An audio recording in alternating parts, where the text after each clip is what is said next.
السلام عليكم ورحمة الله وبركاته. إخواني، طائر كوكتيل فرخ بداية فطام، بدأ الآن يأكل ويعتمد على نفسه. طبعا هذه المرحلة الأولى تقريبا في عملية تدريب طائر الكوكتيل، بعد أن يعتاد على يد المدرب وأن يأكل من الحوض مباشرة ومن يد المدرب، بعد أن تزول أعراض الخوف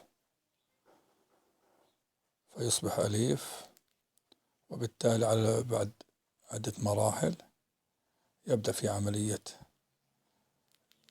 الاستجابة لصاحبه المدرب بإعطاء أوامر له بأن يأتي، فيأتي لليد ويطير على الجسم وعلى الرأس.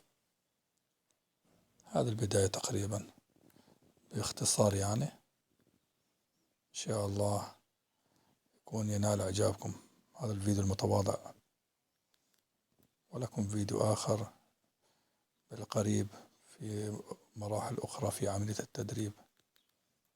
السلام عليكم، لا تنسونا من الإعجاب.